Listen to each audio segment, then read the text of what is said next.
या रब्बि सल्लि व सल्लिम दाइमन अबदन अला हबीबिका खैरिल खल्क़ि कुल्लिहिम हुवल हबीबुल्लज़ी तुरजा शफ़ाअतुहु लिकुल्लि हौलिन मिनल अहवालि मुक़्तहिम।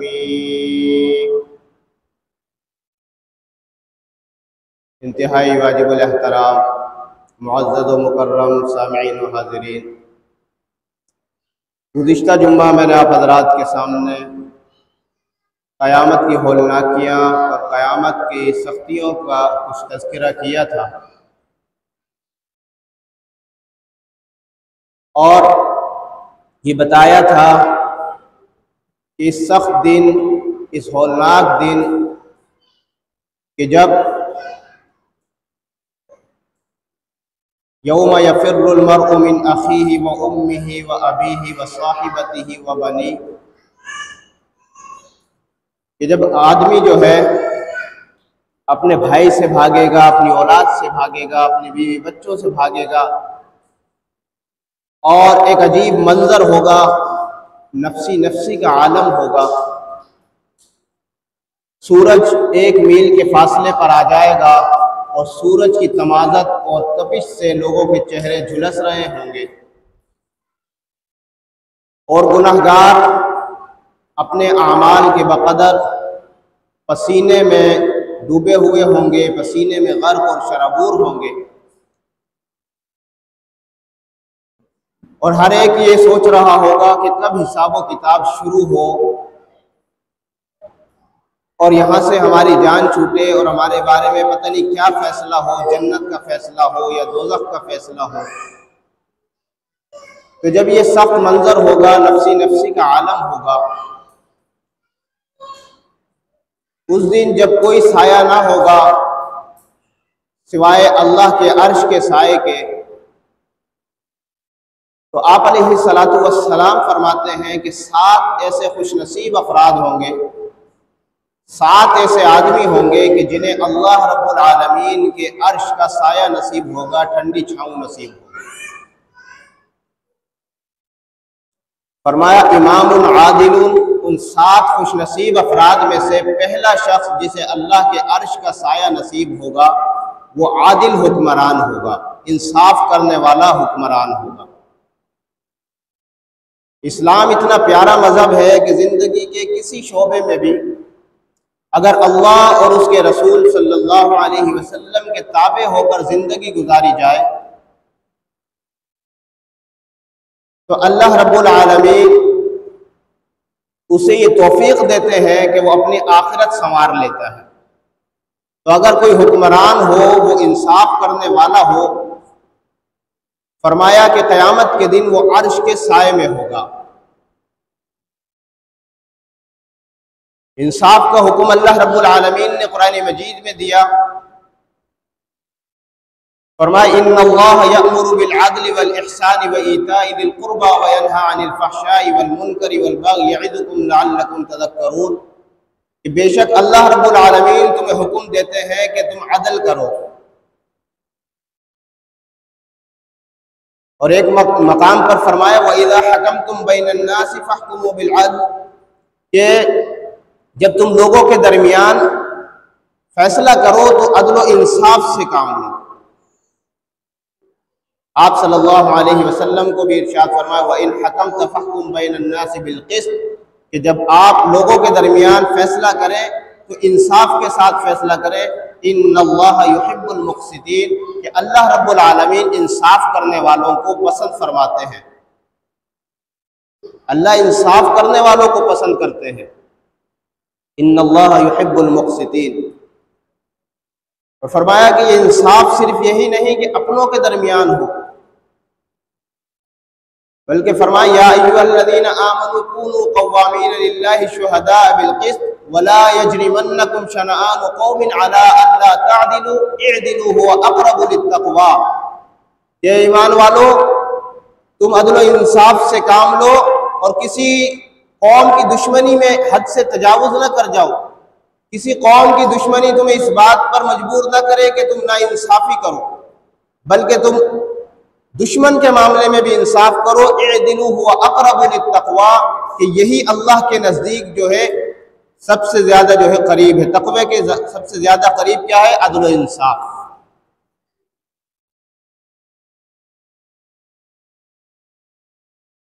जहां अदल व इंसाफ होगा, जहां अदल का क़याम होगा, वहां अमन का क़याम होगा। अदल के क़याम से ही अमन का क़याम मुमकिन है। जहां अदल नहीं होगा फिर वहां अमन नहीं होगा, वहां बेचैनी होगी, इस्तराब होगा, बदअमनी होगी, बेसुकूनी होगी।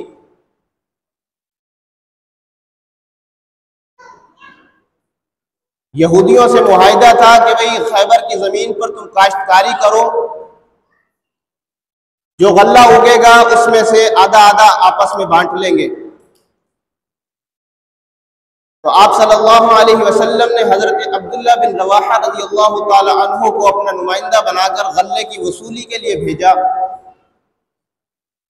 हजरत अब्दुल्ला बिन रवाहा रज़ियल्लाहु ताला अन्हु ने मेहनत करने वालों से, उन काश्तकारों से फरमाया कि भाई चाहो तो तुम इसमें से आधा आधा कर लो, तकसीम कर लो, खुद ही तकसीम करो, या फिर मुझे बताओ मैं तकसीम करके देता हूँ। तो उन यहूदियों ने कहा कि आप तकसीम कर दें। हज़रत अब्दुल्ला बिन रवाहा रज़ियल्लाहु ताला अन्हु ने आधा गल्ला उनमें तकसीम किया, आधा दो हिस्से किए, आधा उनमें, आधा जो है खुद ले लिया। तो यहूदियों ने जब ये अदल इंसाफ देखा तो कहने लगे वबिही क़ामतिस समाउ वल अर्ज़, इसी अदल इंसाफ की वजह से जो है ज़मीन व आसमान कायम है। आप अलैहिस्सलातु वस्सलाम ने इरशाद फरमाया इन्नल मुक़्सितीन इंदल्लाहि अला मनाबिर मिन नूरिन अन यमीनिर रहमान व किल्ता यदैहि यमीनुन अल्लज़ीना यअदिलूना फी हुक्मिहिम व अहलीहिम व मा वल्लू। फरमाया कि ये इंसाफ करने वाले लोग अल्लाह के नज़दीक जो है नूर के मिंबरों पर जो है फरोकश होंगे, बैठे हुए होंगे, अल्लाह के दाहिनी तरफ बैठे हुए होंगे, दाएं हाथ की तरफ बैठे हुए होंगे।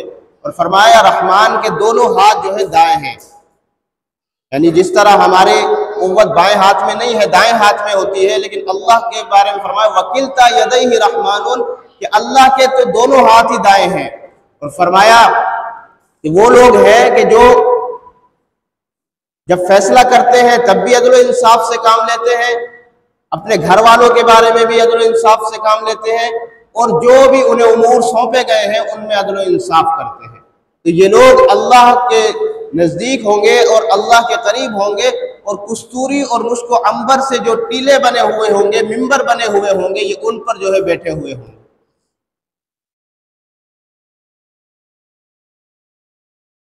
बाद रिवायात में आता है कि अदल व इंसाफ में एक घड़ी लगाना ये 70 साल की इबादत से बेहतर है, 70 साल की इबादत से। और साहिब बदाई सनाए ने लिखा है कि अदल व इंसाफ में एक घड़ी लगाना ये 60 साल की इबादत से बेहतर है। इसलिए कि जब बंदा अदल व इंसाफ करता है तो अल्लाह की मखलूक की खिदमत करता है। आप सल्लल्लाहु अलैहि वसल्लम का इंसाफ, आपने उम्मत को वो तालीमात दी, खुद अपने अमल से आप अलैहिस्सलातु वस्सलाम की सीरत का मुताला करें तो हमें अदल व इंसाफ की वो मिसालें मिलती हैं कि जिसकी जो है दुनिया मिसाल लाने से कासिर है, जिसकी कोई नज़ीर पेश नहीं कर सकता। आप सल्लल्लाहु अलैहि वसल्लम के पास एक औरत का मुकदमा आया। ये कबीला बनु मखजूम की एक कुरैशिया औरत थी, फातिमा बिनते असद मखजूमी इसका नाम था। इसने चोरी की, आप सल्लल्लाहु अलैहि वसल्लम के पास मुकदमा लाया गया। तो कुरैश वाले ये चाहते थे कि ये हमारी औरत है और हमारी इज्जत का सवाल है, इसके बारे में सिफारिश की जाए कि आप सल्लल्लाहु अलैहि वसल्लम इसको छोड़ दें। तो इन्होंने हजरत उसामा बिन ज़ैद रज़ियल्लाहु ताला अन्हु, जो आप सल्लल्लाहु अलैहि वसल्लम के मुंह बोले बेटे हजरत ज़ैद के बेटे थे, और जितनी मोहब्बत आप अलैहिस्सलातु वस्सलाम को हजरत हसनैन करीमैन से थी, इतनी ही मोहब्बत हजरत उसामा बिन ज़ैद से थी।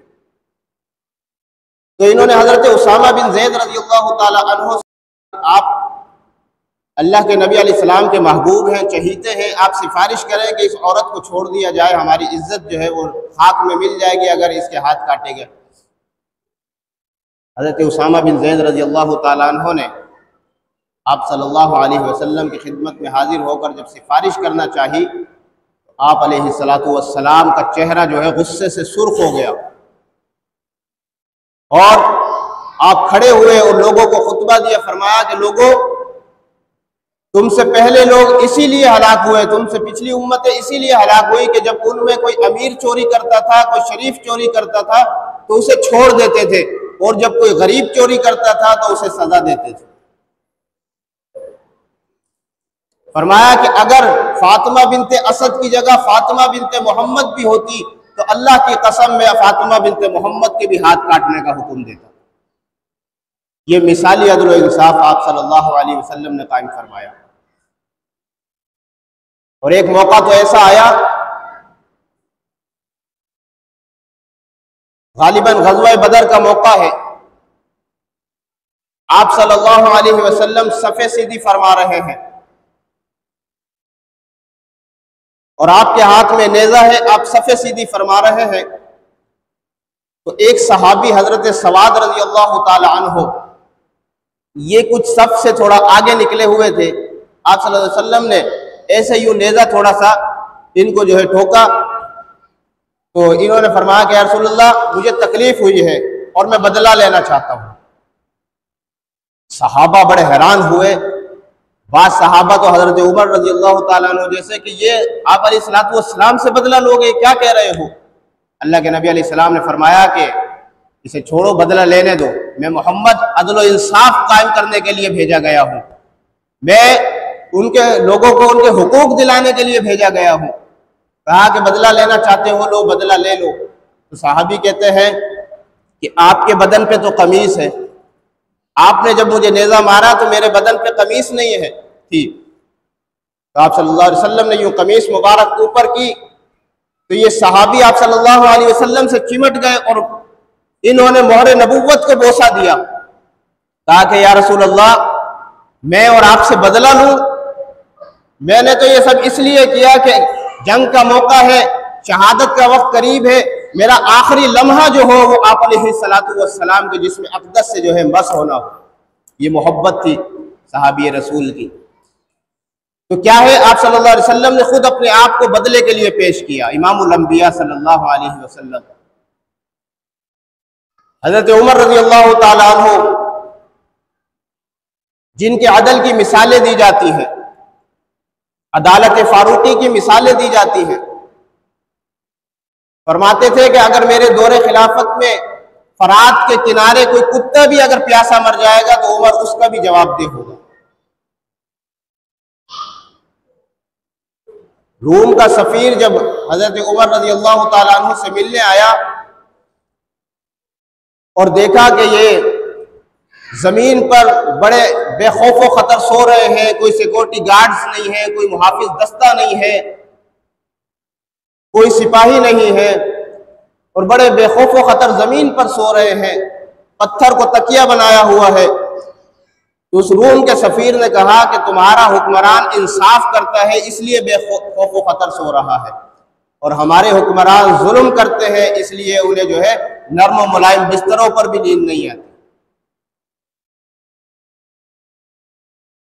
हजरत उमर रज़ी अल्लाह ताला अन्हु के दौर में गस्सान के शहजादे ने खत लिखा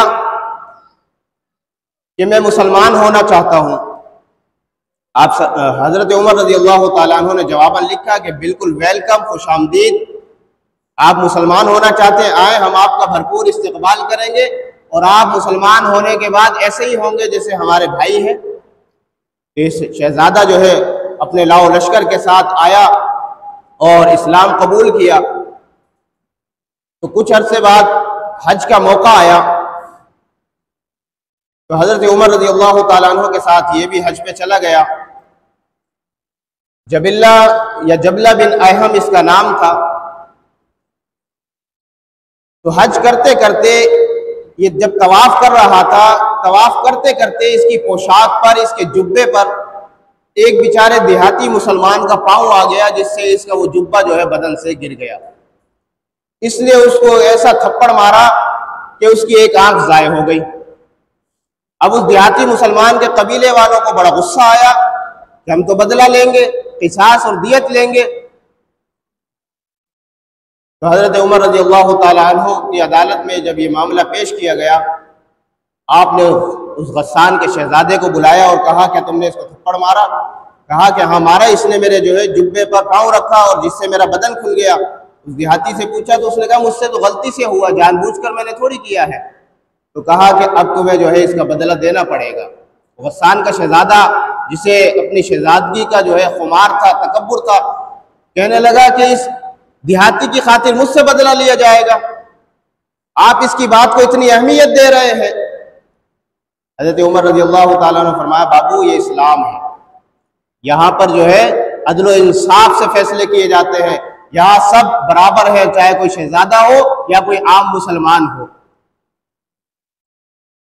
लिहाजा तुम्हें बदला देना पड़ेगा। तो ये गस्सान का शहजादा जो है, इसने कहा कि अच्छा मैं सोचता हूँ, मुझे एक रात सोचने के लिए दे। इसको जब मोहलत मिली तो इसने रातों रात अपना सामान बांधा, सामान पैक किया और अपने जो इसके साथी थे साथ आए हुए उनको लेकर फरार हो गया, वापस जाकर मुर्तद हो गया, ईसाई हो गया। तो एक देहाती की खातिर हजरत उमर रज़ी अल्लाह ताला अन्हो ने उसको इंसाफ दिलाने की खातिर एक गस्सान के शहजादे की भी परवाह नहीं की।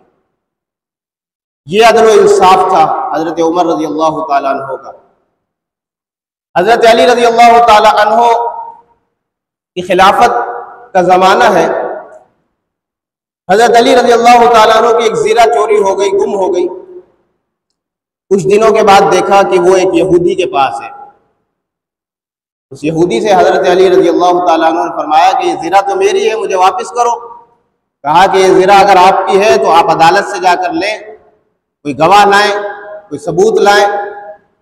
उस वक़्त काजी शुरे रहमतुल्लाह अलैह चीफ जस्टिस थे। तो हजरत अली रज़ी अल्लाह ताला अन्हु ने अदालत में मुकदमा किया कि ये ज़ीरा जो है मेरी है, जो यहूदी के कब्ज़े में है, यहूदी के पास है। काजी शुरे रहमतुल्लाह अलैह ने हज़रत अली रज़ी अल्लाह ताला अन्हु से पूछा कि आपके पास इसका कोई गवाह है? तो हज़रत अली रज़ी अल्लाह ताला अन्हु ने फरमाया कि हाँ, मेरा गुलाम अंबर और मेरा बेटा हसन इसका गवाह है। तो काजी शुरे रहमतुल्लाह अलैह फरमाते हैं कि अमीरुल मोमिनीन, बेटे की गवाही तो बाप के हक में कबूल नहीं है।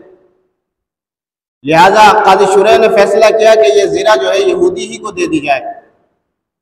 यहूदी ने जब ये फैसला देखा कि हाकिम वक्त अदालत में खड़ा है और काजी ने फैसला हाकिम वक्त के खिलाफ किया है, तो मुतासिर हुआ और कहने लगा कि ये ज़ीरा वाकई हजरत अली आपकी है। मैं कलमा पढ़कर मुसलमान होता हूँ कि मुसलमानों के नबी ने इनको इतना अदल व इंसाफ सिखाया है।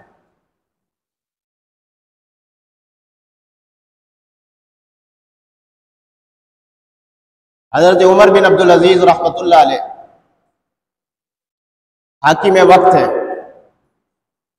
इनका दौरे खिलाफत, जिसे हजरत उमर बिन अब्दुल अजीज को सानिय उमर कहा जाता है, बनु उमैया के हुक्मरानों में से ये वो वाहिद हुक्मरान है जिन्होंने अदल व इंसाफ कायम किया। इनके दौर की मिसालें दी जाती थी। इन्होंने अपने वुज़रा को, अपने गवर्नरों को जमा किया कि मैं आपकी दावत करना चाहता हूँ। दावत की और खाना बनाने वालों को कहा कि तुम जो है खाना थोड़ा लेट कर देना, खाने में ताख़ीर करना। ये सारे वुज़रा, गवर्नर वगैरह जब जमा हुए, इंतज़ार कर रहे हैं, दस्तरखान बिछ नहीं रहा। मसलन खाने का वक्त अगर 12 बजे है तो 1 बज गया, 2 बज गए, 3 बज गए, 4 बज गए। अब किसी को बोलने की हिम्मत भी नहीं हो रही। लेकिन जब 4 बज गए, इतना वक्त गुजर गया, तो पेट में जो है भूख की वजह से चूहे दौड़ने लगे। तो एक ने हिम्मत करके कहा कि अमीरुल मोमिनीन, आपने दावत की थी, भूख लग रही है और खाना अभी तक लगा नहीं। तो कहा कि वो ज़रा खाना, ज़रा आला डिशें तैयार हो रही है, उसमें वक्त लग रहा है, लिहाजा जब तक मेरे पास सूखी रोटी है अगर कहो तो वो लगवा देता हूँ। कहा कि जो कुछ है वही ले आए। तो दस्तरखान पे सूखी रोटी लगा दी गई। इन लोगों ने वो खाई। जब बंदा भूखा होता है तो पेट भरकर जो है खाता है, कुछ भी मिल जाए उसे अच्छा लगता है। तो इन्होंने जब वो खाई तो पेट भरकर खा लिया। उसके बाद वो आला किस्म के खाने लगाए गए तो किसी ने भी उसकी तरफ हाथ नहीं बढ़ाया। कहा कि खाओ ना। कहने लगे अब तो पेट भर चुका है। तो हज़रत उमर बिन अब्दुल अजीज रहमतुल्लाह ने फरमाया कि देखो, सूखी रोटी से भी पेट भरा जा सकता है और आला किस्म के मुरब्बन खानों से भी पेट भरा जा सकता है। तो ये लोग कहने लगे, तो हज़रत उमर बिन अब्दुल अजीज ने फरमाया कि जब इतनी सूखी रोटी पे भी गुजारा हो सकता है, फिर इतनी भारी भरकम तनख्वाहें तुम क्यों बैतुल माल से लेते हो? कहने लगे कि अमीरुल मोमिनीन, आज के बाद आप जो तनख्वाह हमारे लिए तय करेंगे हमें वो कबूल है। तो ये उमर बिन अब्दुल अजीज का दौर था सादगी की मिसाल कायम की। इनके दौर की मिसाल दी जाती थी कि वो भेड़िया और बकरी जो है एक ही घाट पर पानी पीते थे। कोई कहावत नहीं है बल्कि हकीकत है। मूसा बिन आयुन और अपने साथी के साथ बकरियां चरा रहे थे, इतने में एक भेड़िया आया और आकर उसने एक बकरी को पकड़ा और चीर फाड़ करके जो है खा चुका। तो मूसा बिन आयुन ने कहा, लगता है उमर बिन अब्दुल अजीज का इंतकाल हो गया। जब पता किया गया तो पता चला कि जिस वक्त भेड़िए ने बकरी को खाया था उसी वक्त उमर बिन अब्दुल अजीज का इंतकाल हुआ था। यह अदल व इंसाफ था। अब हम अगर ये सोचें कि ये तो अदल व इंसाफ हुक्मरानों के बारे में है, हुक्मरानों को ये फजीलत हासिल हो सकती है कि वो अर्श इलाही के साया उन्हें नसीब हो सकता है, ऐसी बात नहीं है। उलमा ने लिखा है कि हर कोई अपने दायरा कार में अदल व इंसाफ करे तो ये फजीलत उससे भी मिल सकती है। जो जिसके मातहत है, यानी अगर वालिदैन है वो अपनी औलाद के दरमियान अदल व इंसाफ कायम करे।